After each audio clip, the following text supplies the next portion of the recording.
The One by Lillian DeWatters, Chapter 3. Mortal Mind and Matter Explained.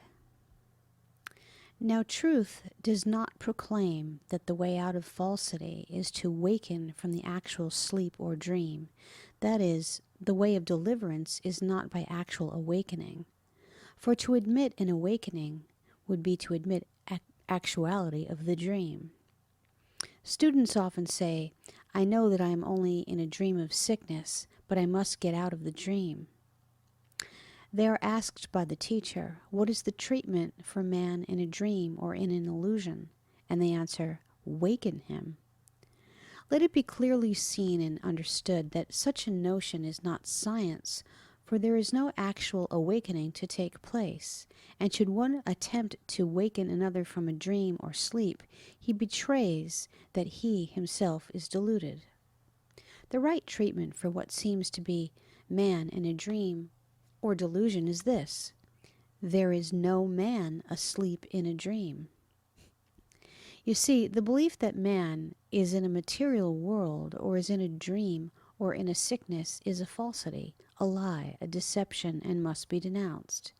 Man is not to be taken out of the dream, out of the sickness, out of the false world, but man is to know that he cannot be deluded, and he is to know that a false belief is nothing at all. Nothing at all.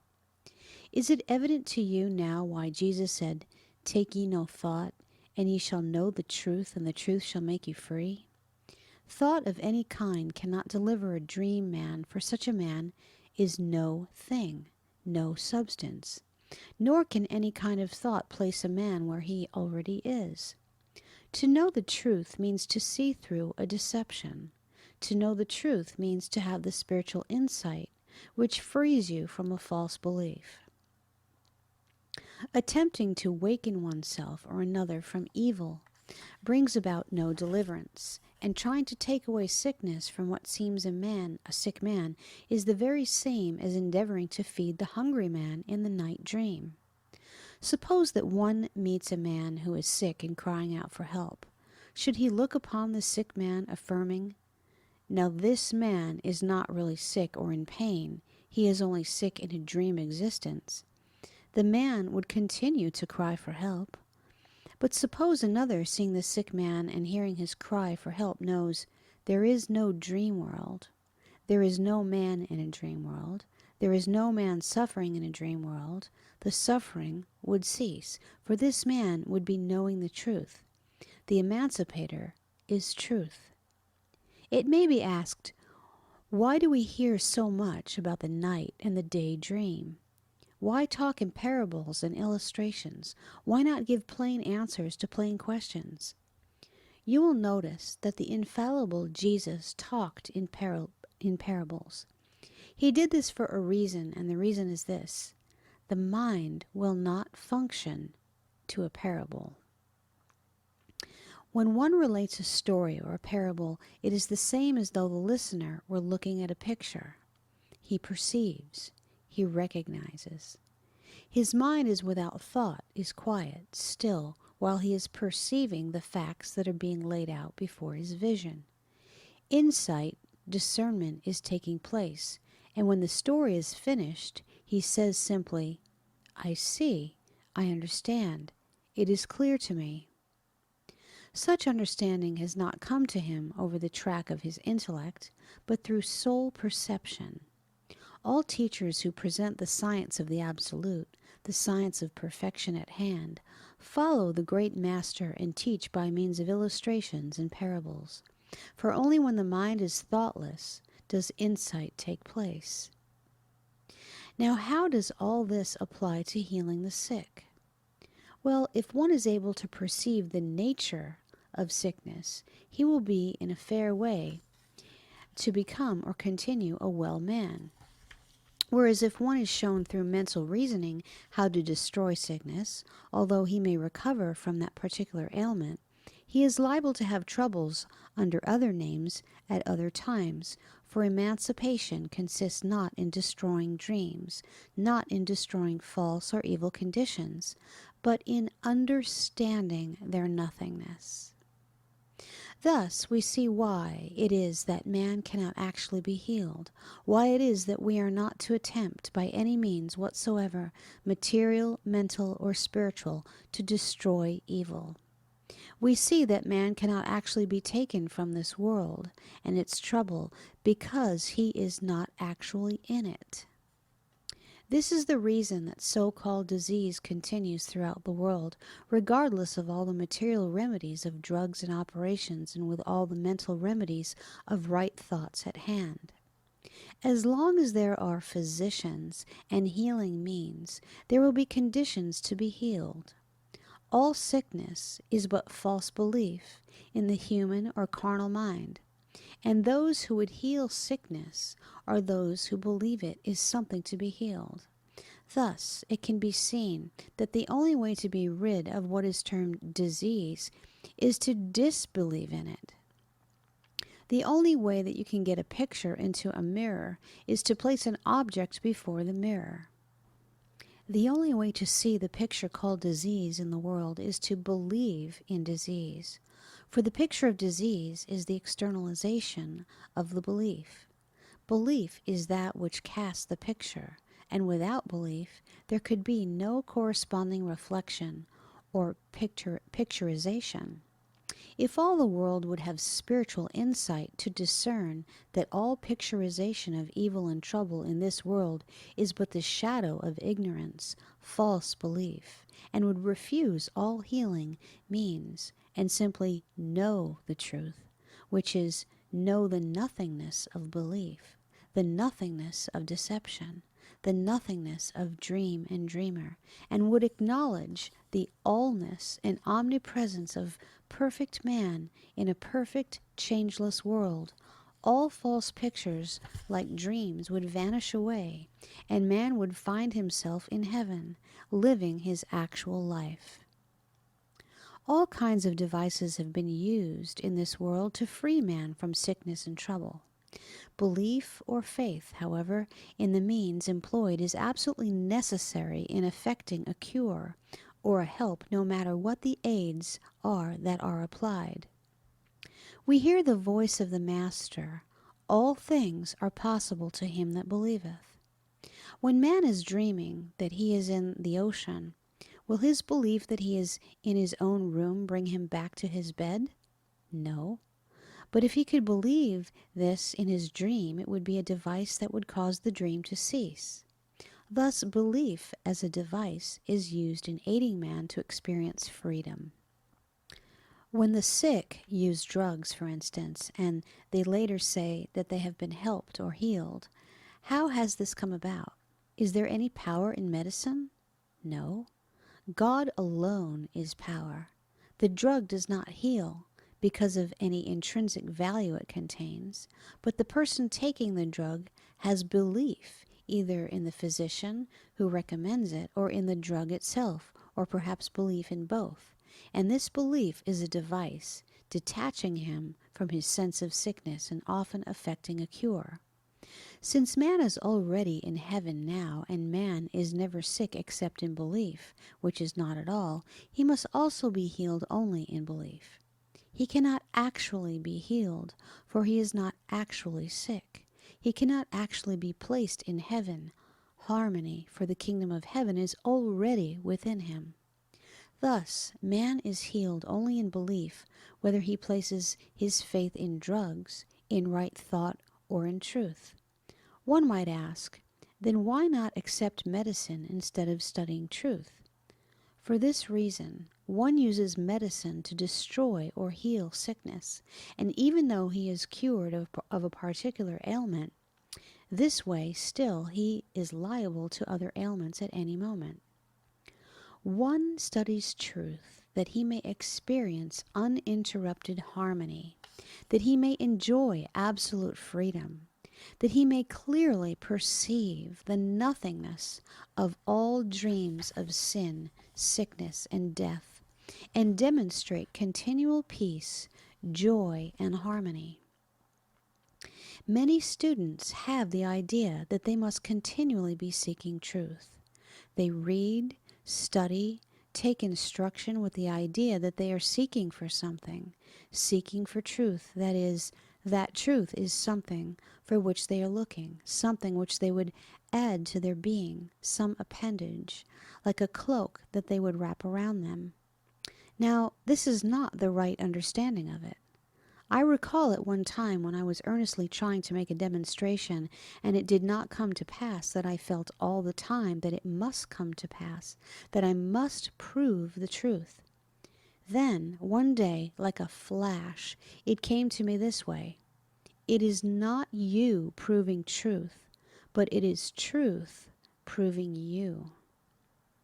What a difference it makes, and how it turns us directly around. We look out when we should look in. How wonderful, how restful, how glorious it is to meditate upon the fact that truth knows itself. Truth is forever conscious of truth and of nothing else. We need not seek truth as though we were looking for something that is hidden afar off, as something which we would add to ourselves. For when we come unto the light of true understanding, we find that truth is right at hand, nearer than our breathing. For we ourselves are truth. Truth is our life, our substance, our very being. Now we have heard that mortal mind is all that believes in sickness or evil, and that mortal mind alone creates it. Many may not have a clear understanding of what constitutes mortal mind. The greatest of all teachers said, "How can one enter a strong man's house and spoil his goods, except he first bind the strong man?" This strong man is, of course, the mind. Some people use the term mortal mind as though it were a personal being or a personal devil, as though it were some thing or mind or being that acted against them, causing them to do what they should not do and to be what they should not be. Now, mortal mind, or the human mentality, can be clearly explained and understood. We know that God, divine mind, truth, does not create or sustain evil. If we assert that evil is the product of mortal mind, and then claim the nothingness and fabulous existence of both mortal mind and evil, how are such ideas to be accepted and understood? Let us imagine that the people of the whole universe, or a vast portion of it, are asleep, dreaming. In their dreams are millions of people wandering around in pleasure, pain, good and evil experiences. In their dreams are houses, streets, land, water, sun, stars, cities, animals, people. Did God create these? No. Are they real? No. Have they any substance? No. Have they any life? No. Who created them? The dreamers. Is the universe which one dreamer creates any different from the universe that another dreamer creates? No. They are both the same, both nothing. Is this not so? That is, it matters not who the man is that is doing the dreaming, whether a lord or a peasant. The dreams are springing from the same source. Is soul the dreamer? Does truth, the real self, dream? No. Then what is it that dreams, that produces cities where there are no cities, that creates men and women where there are no men and women, that creates a whole universe where there is no such universe? The mind of the sleeper. Since the dream of one dreamer is the same as the dream of another dreamer, we can group all dreams together and state that mind is the dreamer. The mind brings forth a false and untrue and unreal creation which has no life, no substance, no being whatsoever, but is wholly hallucination, deception. We can easily admit that man in a dream can feel pain when there is no pain, can be afraid when he is in no danger and has no reason to be afraid. For instance, one might dream that he broke his arm and that a surgeon came and set the bone and a nurse took charge of the case. Now all the time that he is feeling his arm broken, set and bandaged, his arm is actually thrown carelessly over his head on his pillow, safe and sound.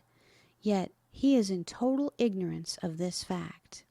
To him, his arm is broken when it is not broken. He is feeling pain when there is no reason for pain whatsoever. He is living in a false world, in a false belief, cut off from this world and from this self. Now, since divine mind, intelligence, does not sleep or dream, then we state that one's mind sleeps and dreams, and one cannot actually be shut off from this world while in dreams, but that one can be shut off only in belief. In belief, man has a mind that weaves falsities, deceptions, which have nothing whatever to do with his actual existence in his room and bed. At night, then, he is exiled from this world and this self through what is called a dream in the mind. We come now to man in this world awake, exiled in belief from heaven. Blinded to the facts of life, he finds himself in a world of change, sickness, trouble, evil, with a body that feels sensation, pain, with a mind that thinks thoughts of fear and worry, with changes, earthquakes, accidents taking place over which he seems to have no dominion. Now, who is responsible for all this, and how is one to be delivered? There are questions which have been asked ever since the dream of belief began, and some day must be answered so that the entire world will understand. Man is an intelligent being and is to know the truth about himself and the universe. We can plainly see that there is no actual way by which man can be delivered in his night dream from the broken arm, for the simple reason that the arm is not broken. Even waking him will not actually deliver him, for there is nothing actual from which he is to be delivered.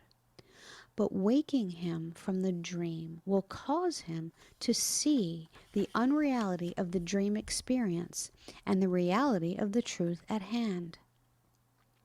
Let man use his intelligence to see that as the night dream of sickness is unreal, and for this reason can be destroyed, so also the day dream of sickness is unreal, and for this reason can be destroyed.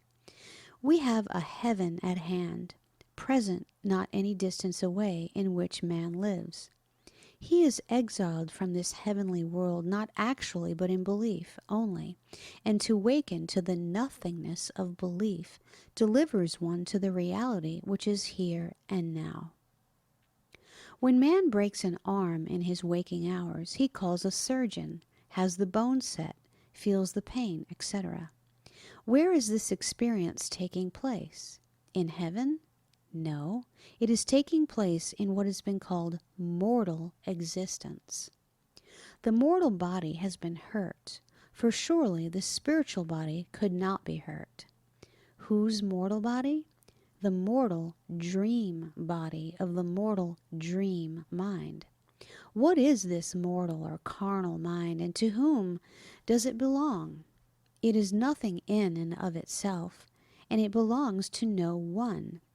It is fabulous, and can well be compared to the mind of the man in the night dream. The man in his dream at night, finding himself in the office of the surgeon, having a bone set, what man is this? This is a false man. There is no such man at all. And the mind that is feeling the pain in the arm, whose mind is this? It is a false mind. There is no such mind at all. It does not belong to the man on the bed, for you might speak to him and ask him where he is and if he is in pain. And hearing you, he would answer that he is not feeling any pain at all, that he is in his own room and in no danger whatsoever.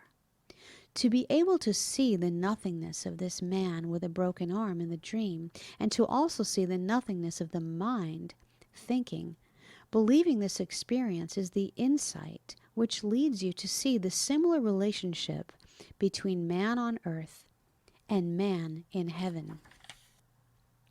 The dream man in the physician's office typifies mortal man, a belief man, a picture man, a man with no substance, no life, no actual being whatsoever. The mind that is sustaining this dream man in the physician's office typifies the mind of the sick man on earth, and this mind has been called carnal mind or mortal mind.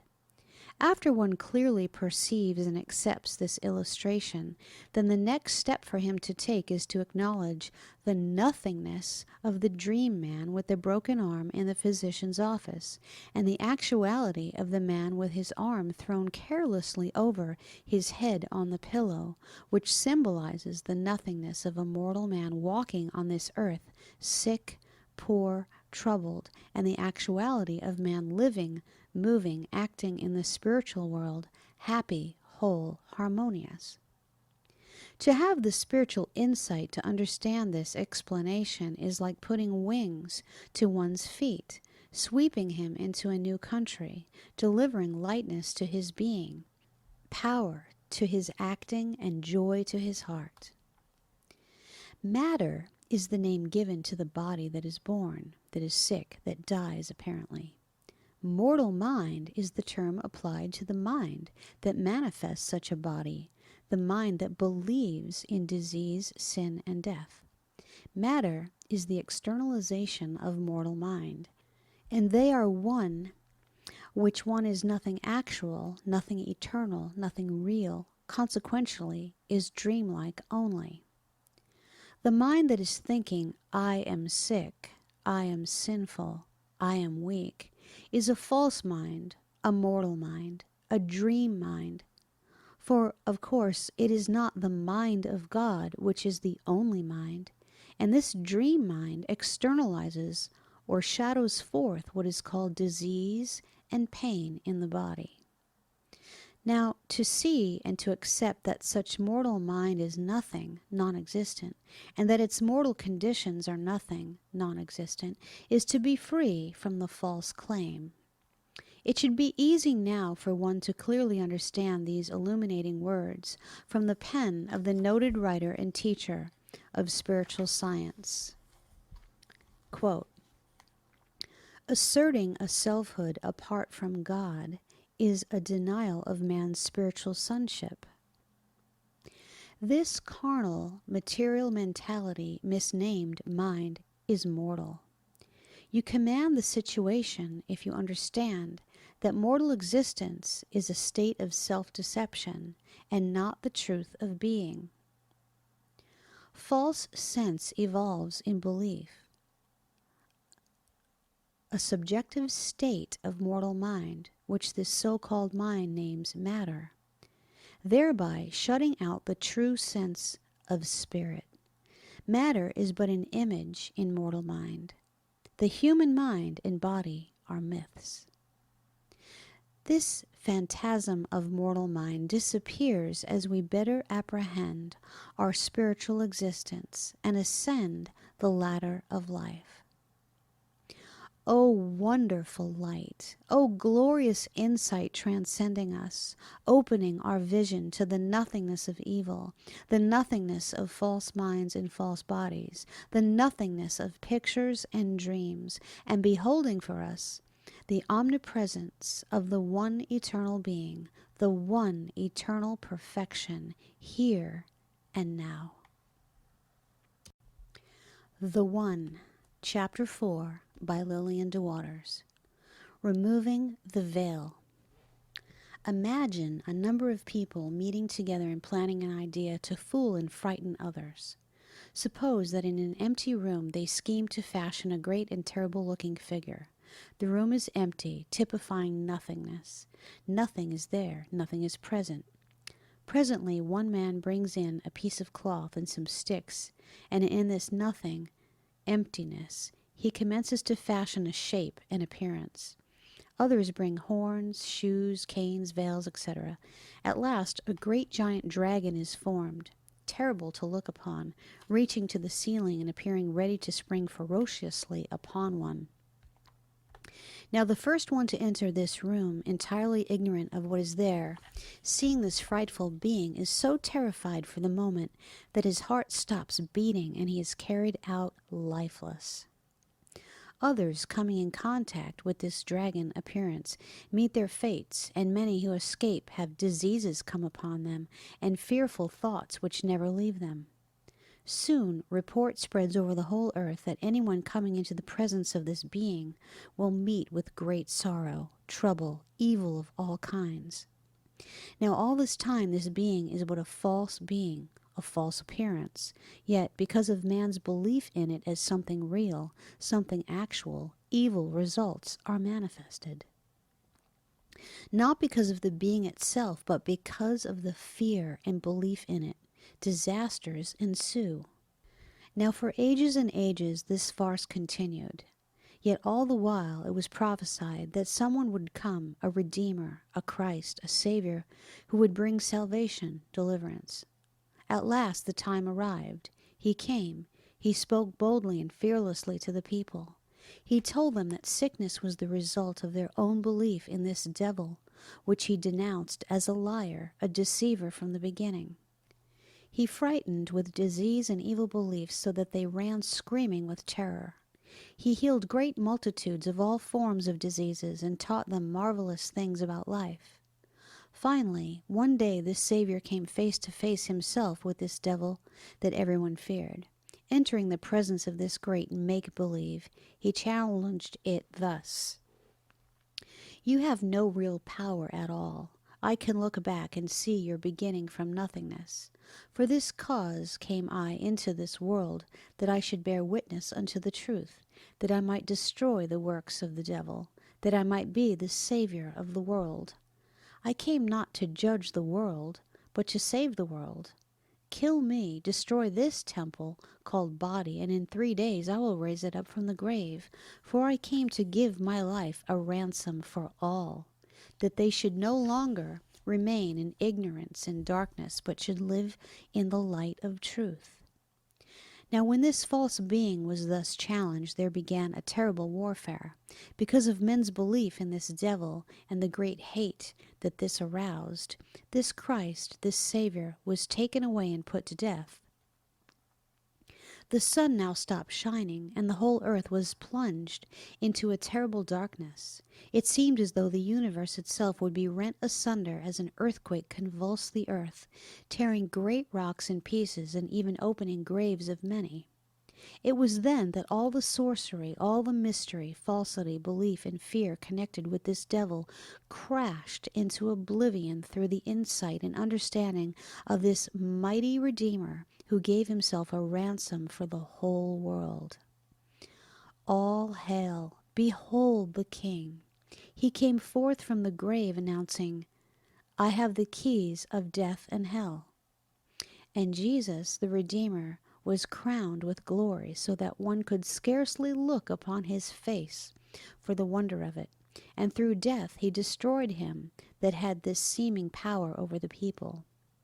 No wonder the proclamation, "All nations shall call him blessed."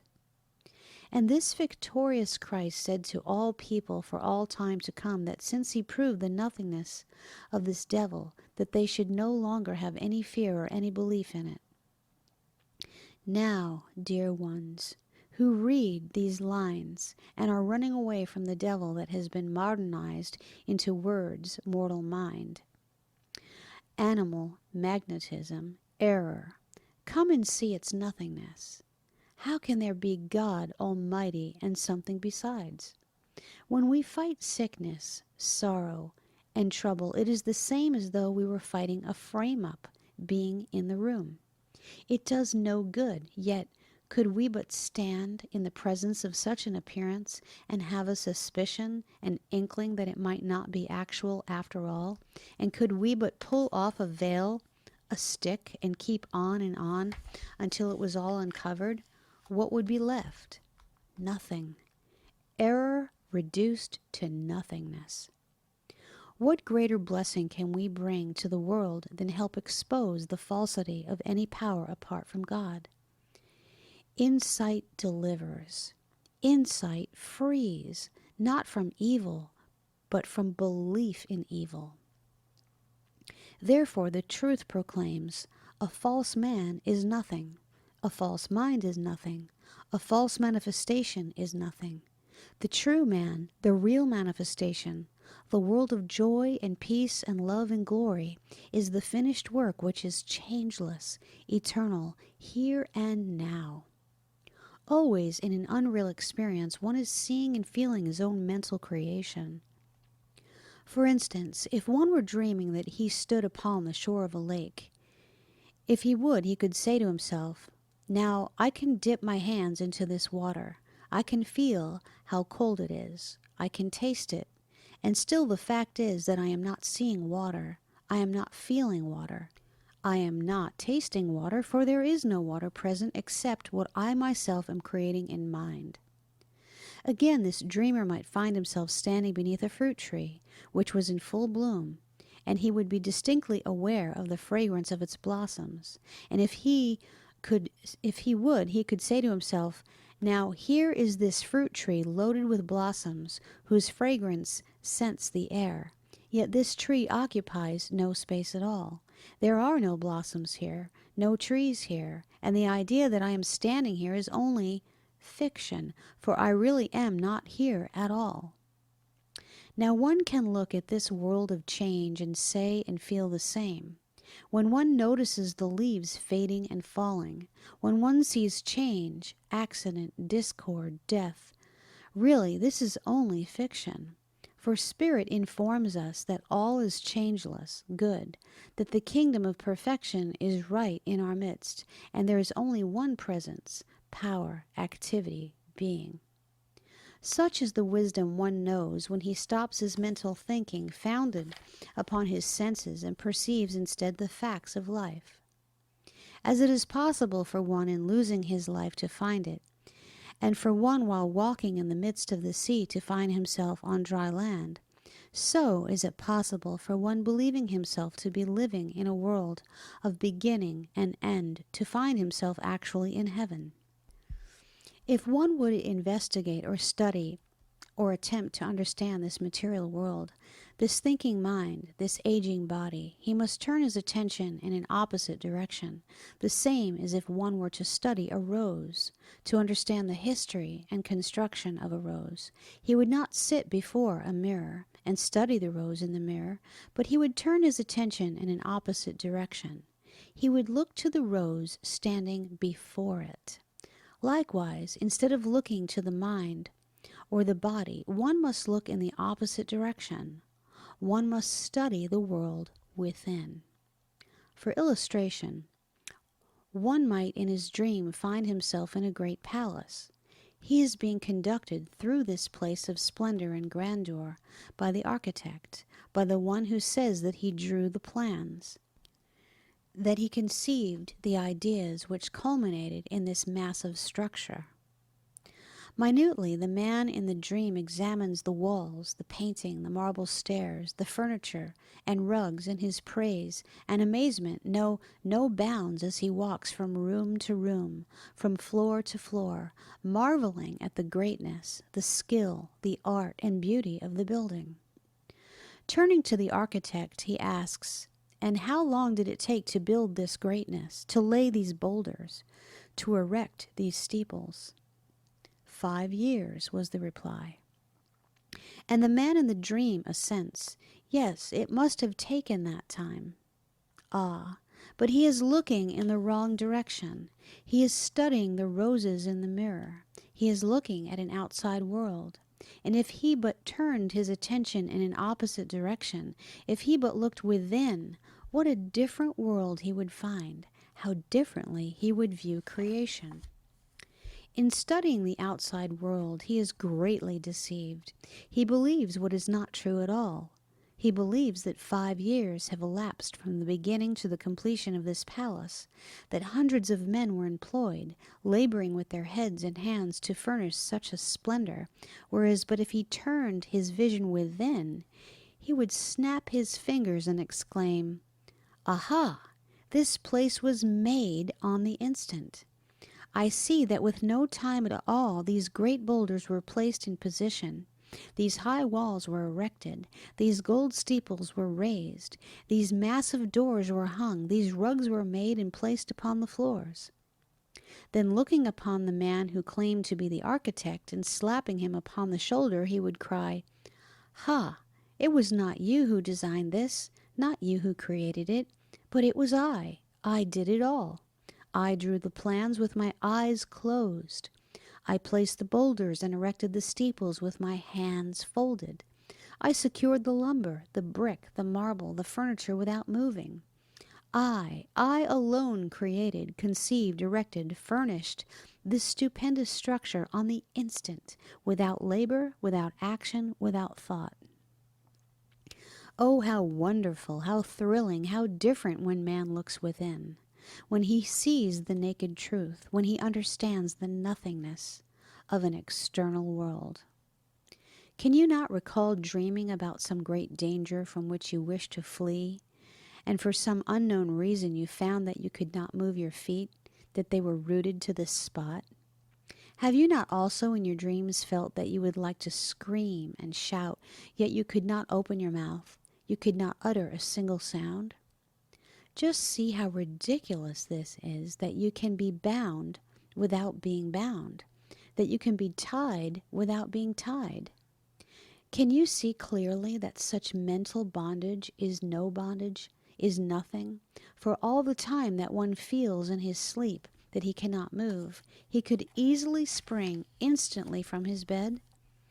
Mental slavery, mental ignorance is pure deception.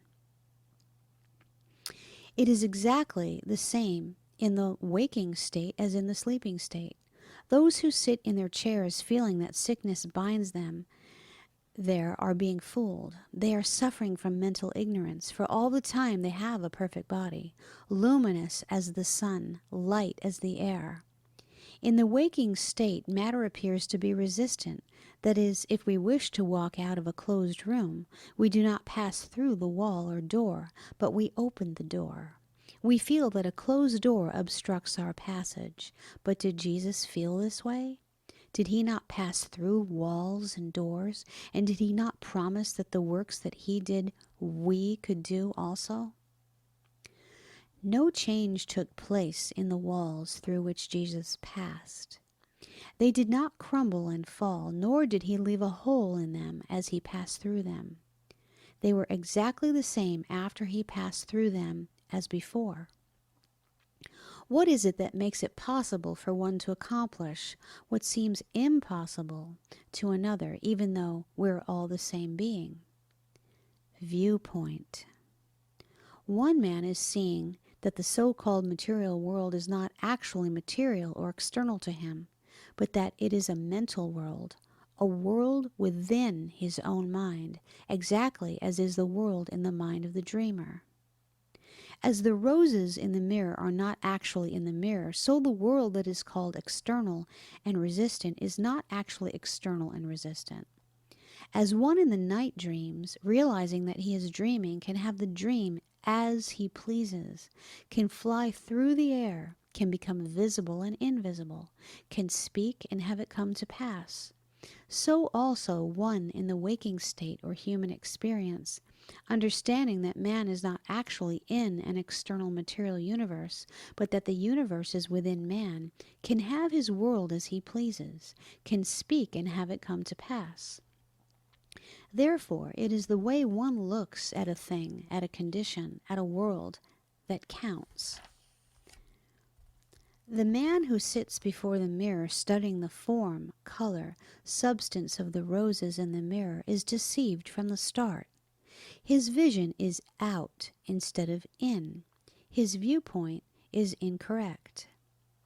The man who stands before the world of reflection, knowing the facts, having the veil removed from before his eyes, is master of that reflected world.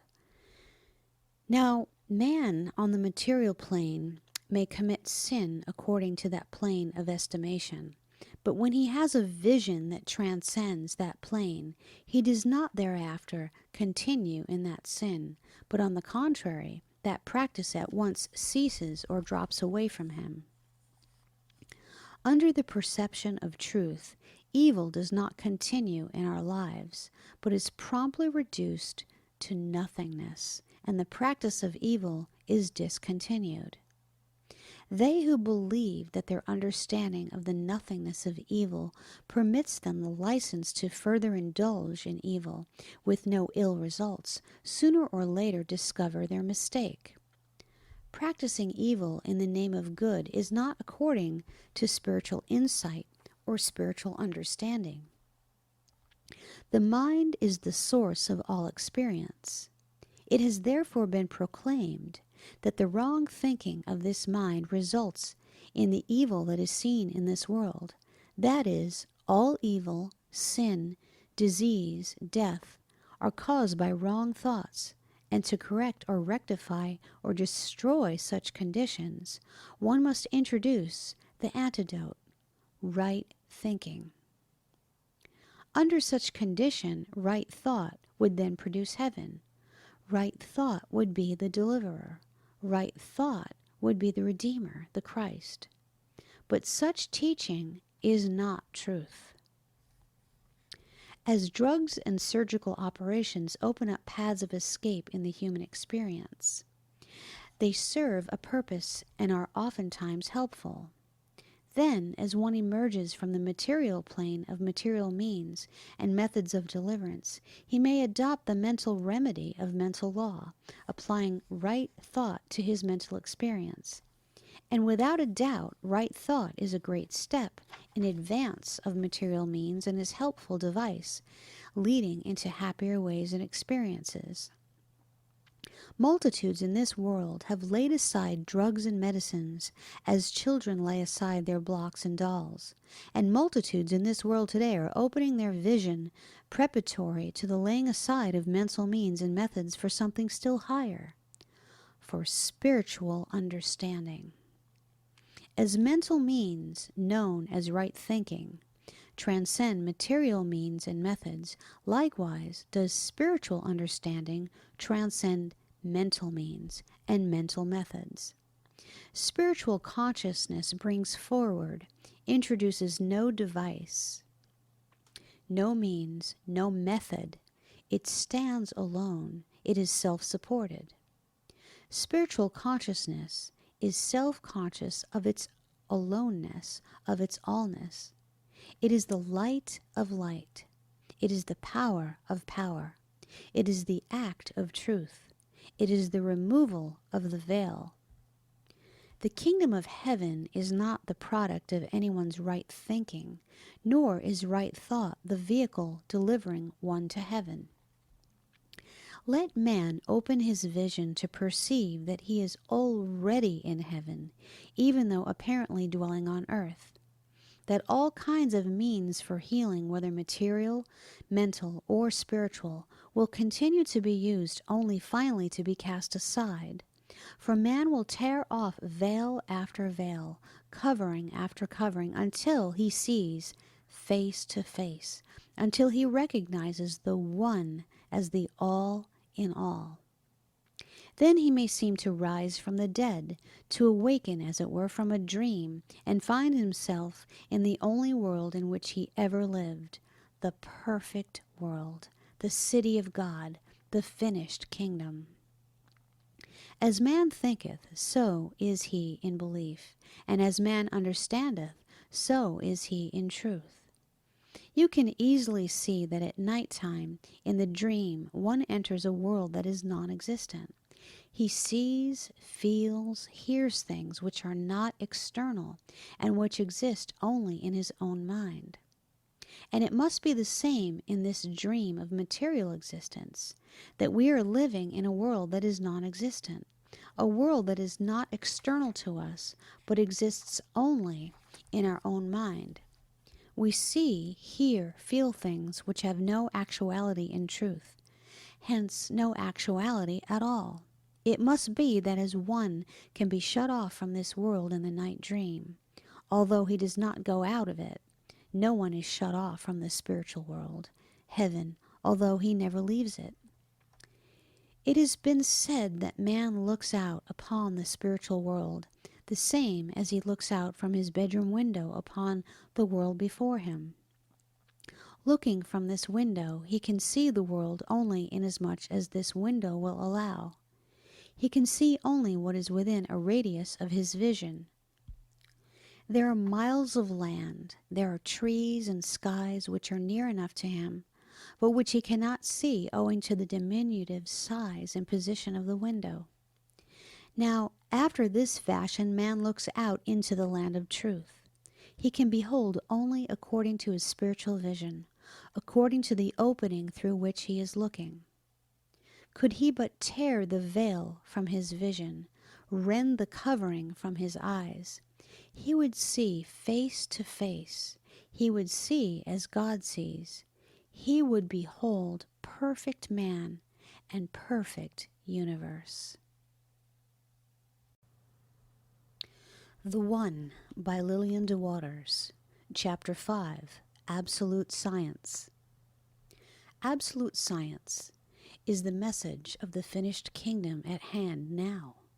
It is not the science of health, but it is the science of wholeness. It is not the science of right thinking, but it is the science of intelligence. It is not the science of mind over matter or mind over mind, nor is it the science of progression or evolution. Absolute science delivers the message of perfect God and perfect man, one being, untouched by any dream or belief. It is the science of illumination, the science of insight and understanding. I came to redeem and not to destroy, uttered the Lord of heaven and earth. The way to redeem unreality is to see that it is unreality. The way to redeem a dream is to see that it is a dream. Only believe, entreated he. The door out of a dream is the door of true belief, for true belief leads to understanding. Redemption is vision, perception, understanding that one cannot destroy the things in a dream, that one cannot destroy a shadow or an illusion. Renunciation is giving up ignorance, giving up belief in matter, mind, and personality. Renunciation of that which is already nothing. What is the meaning of the word absolute? We really cannot define spiritual things in material terms. The best we can say is that absolute truth represents that which is eternal, indestructible, glorious, and satisfying. It is that isness, unutterable and undefinable. Labor not with your minds to reach heaven, for the way is a laborless pathway. There is but one door. Believe that ye are already there. The Master calls you today. Come, open your vision to the glory of yourself as you eternally are, the glory of the kingdom within and at hand. The point of consideration is not a matter of our goodness or badness, patience or resistance, but it is, where is my belief? What is my attitude towards self and reality? One can never be held in bondage after he sees its nothingness. As soon as a lie is seen to be a lie, it has no power. The science of right thinking and right conduct entails strenuous labor. Let us remember the divine decree. The righteousness of the righteous shall not save him, nor the wickedness of the wicked destroy him. There is no personal goodness or badness. There is no personality at all. The only power is the truth which one is. The self is power because its own existence. Life is its own power. The inspiration and illumination possessing us and manifesting under our praise and recognition of the one being, infinity, delivers to us instruction not read in books nor heard on hilltops. When one performs miracles, it is as though he stood in a place where he is absent both from the body and from the mind. He is not consciously thinking, yet he is bathed in a blazing light of power, glory, and understanding. He does not question whether a certain healing will take place or a certain pocketbook be filled, but he simply looks at truth and knows the answer. And what is our guide? What is our standard of knowledge? How shall we determine whether a thing is or is not? Whatsoever things are lovely, whatsoever things bring peace, joy, and glory, whatsoever things bring satisfaction and contentment, such have their foundation in truth. Why is it more difficult for some to understand absolute science than it is for others? Understanding is not a mental function. Understanding is spiritual consciousness. Many are trying to work out their problems of life with their minds as they would do sums in arithmetic. Many have spent years in the study of truth, yet have not fulfilled the desires of their hearts, because they tried to mentally acquire truth instead of to spiritually understand it. Some there are who read truth or who listen to instruction and immediately believe and accept without question, without argument. It is all settled with them from the start. They feel that it is true. Others hear, but they must consider it first. They must debate about it and test it. Now he who would prove truth before accepting it has the cart before the horse. If it were a fact that man can actually change from sickness to health, from one stage or condition to another better state by following certain methods and procedures set forth, then he could with impunity seek to prove truth before accepting it. But such is not the case. Man is not to put on health and harmony. Man is not to create it or unfold it or attain it. But man is to believe that he is the likeness of God, like God, perfect, changeless, eternal, glorious now and here. Simple, trusting hearts find it easy, joyous to believe in truth. They do not ask for proof. They know in their hearts it is so. They do not argue or strive to reason in their minds just how truth works and how treatments heal. Their faith is enough to encourage them until fuller understanding is revealed to them, while those who insist upon understanding truth with their reason find the journey long and wearisome. Now, one person may read a book that contains wonderful spiritual understanding, a new and fuller presentation of truth, and still it may make no impression upon him at all. Perhaps he may even think it something very ordinary that he is reading, something commonplace and not at all inspirational.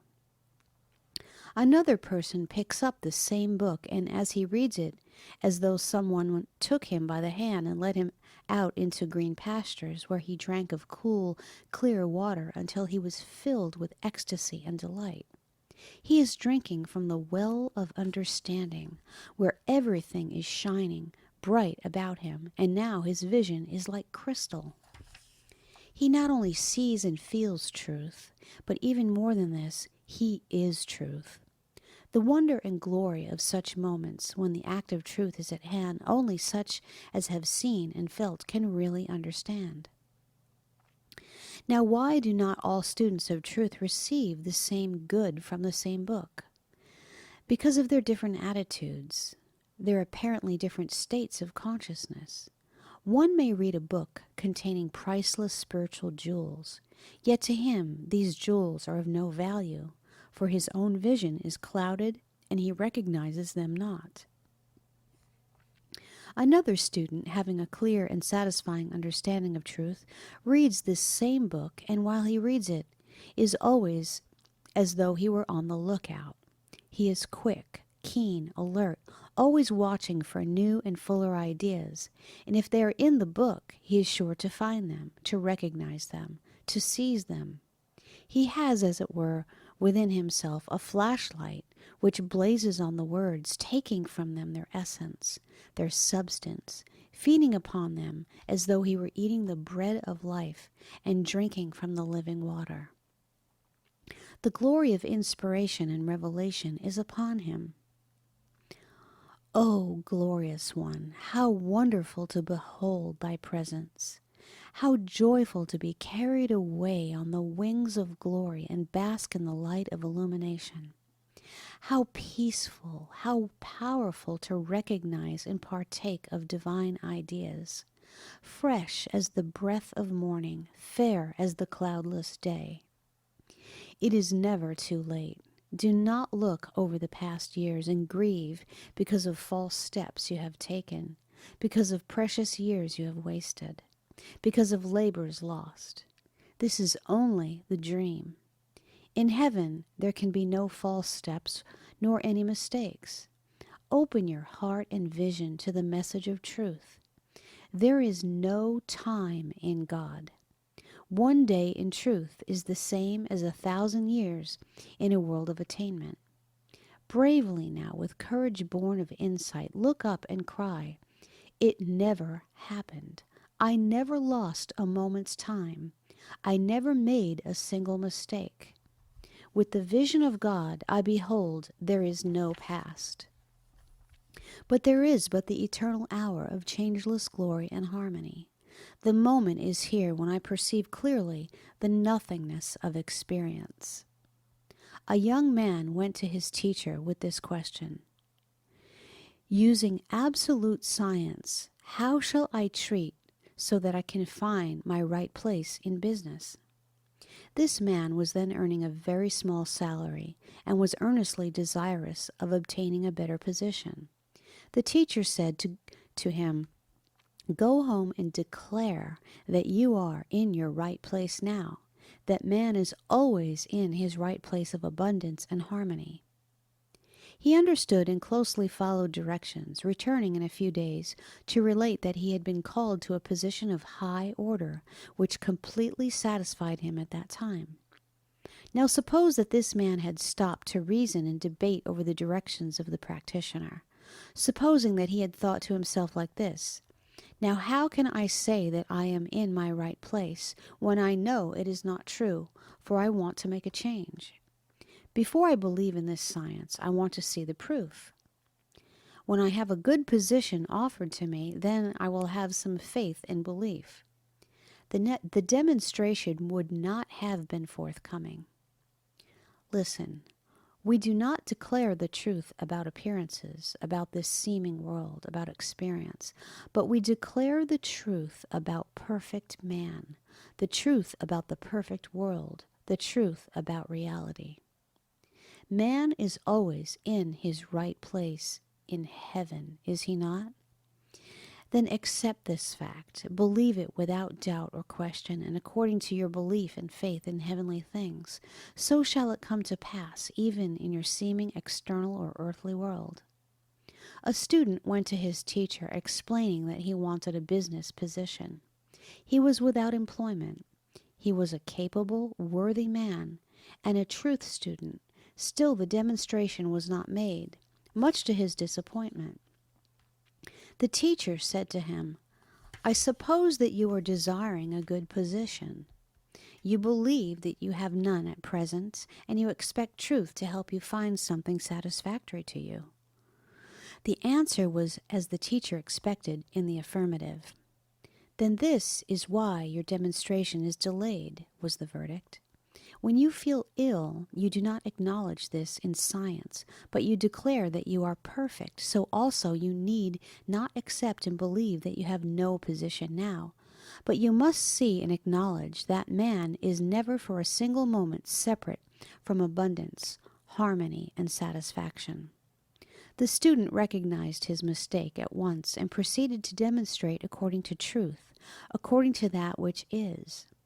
Very soon he was called to a very splendid position. Be not discouraged if you do not receive insight and understanding at once. It has been asked, why should we have to read and study truth? Why should we learn if we are all things already? Instruction is not for the purpose of delivering something to a student which he has not already. The reason why we read about truth and listen to instruction is because it is that which soul already knows. We are coming into our own. We love to hear and to perceive that which is our very own, that which is our nature and our being. It stirs us with mystic joy and delight.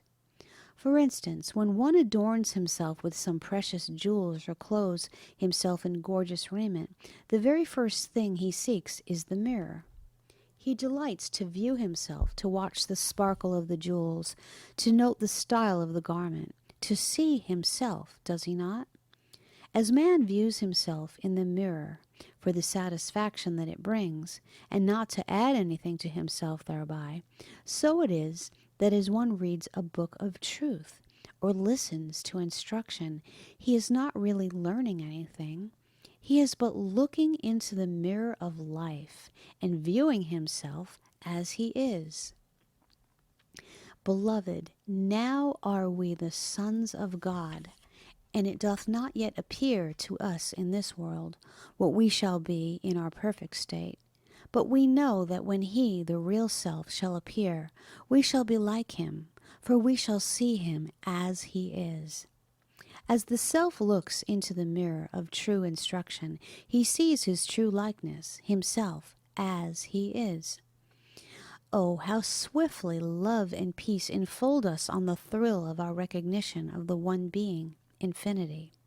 As flame lights flame, so inspiration fires inspiration.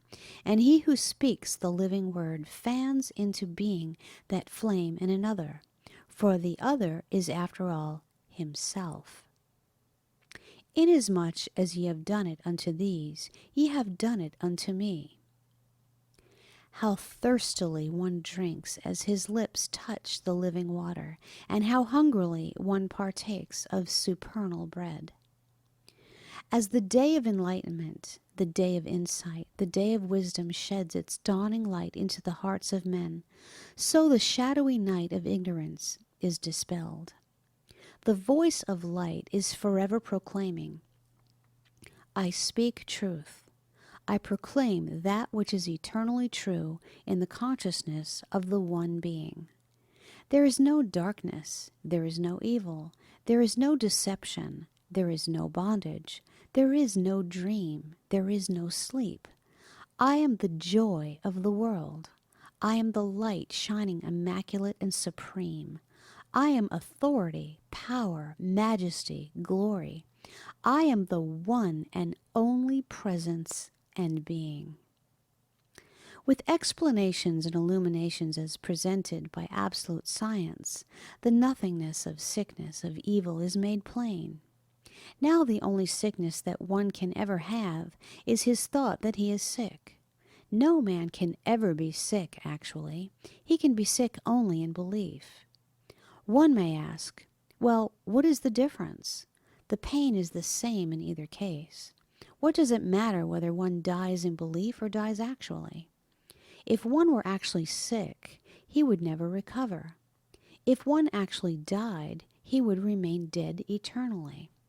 If one is sick in belief only, then he can be healed in belief, and he can then enjoy the health which he is. Now, let us see this clearly, that there is no limitation, trouble, evil of any kind, except in thought, in belief. All there is to a man's sickness is his thought of it, his belief in it.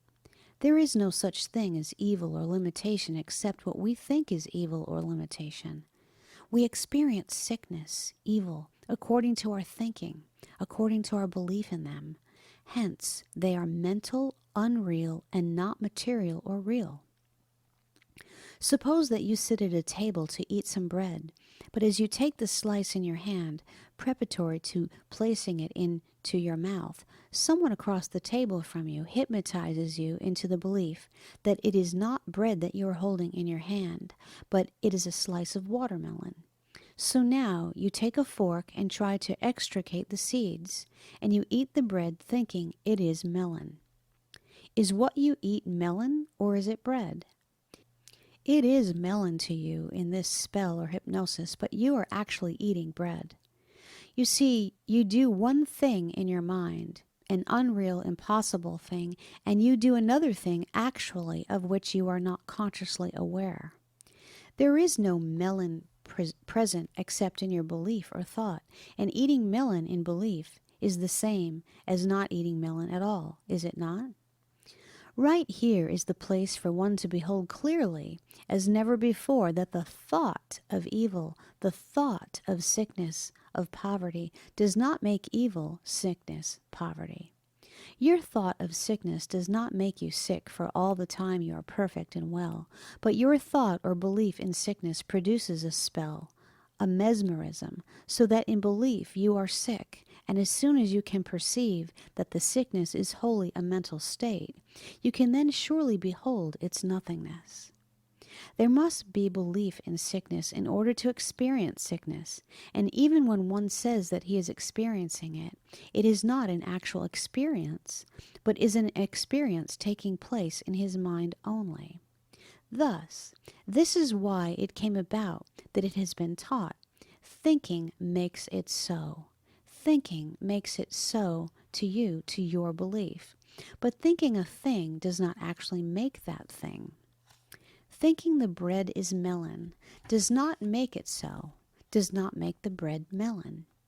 Thinking the world evil, the body sick, does not make an evil world, nor a sick body, except to one in his belief or mental state, which is the very same as not at all. One may think good thoughts all day long, and still this will not make him good if he is not good already. The same as if while believing that you were eating melon, you began to declare that it was really bread. Your declaration or right thoughts about it would not make it so, for it would be so already. But your recognition that it was bread and not melon would dislodge the false belief, and then your right thinking would be an outflow of your right understanding. Therefore, let us think we are good because we are good. Let us think we are well because we are well. Let us think we are wealthy and prosperous because we are wealthy and prosperous. Let us think we are birthless and deathless because we are birthless and deathless. Let us think there is only the one because there is only the one. In plain words, let us not think a thing is true because we wish it that way, but let us declare and assert it is that way because it is that way. We are not well and strong and happy and harmonious because of our right statements that we are this way, but it is because we are this way, because we are well and happy and strong and prosperous that we state that we are. This brings the vision in instead of out. This glorifies God on earth as in heaven. This glorifies, recognizes truth outwardly because it is so inwardly.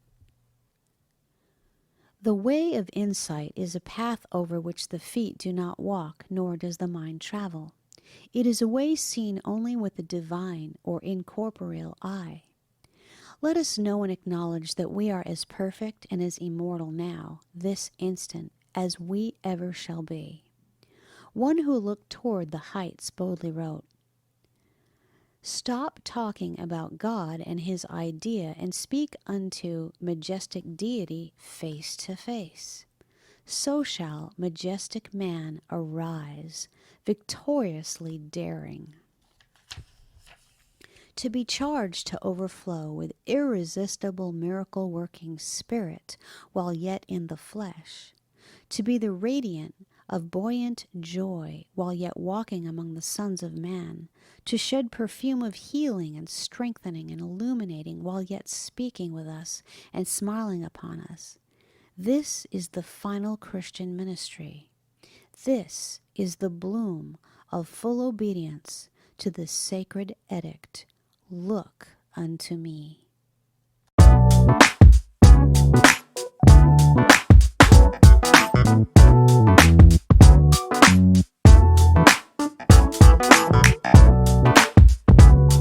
I hope you enjoy this spiritual audio.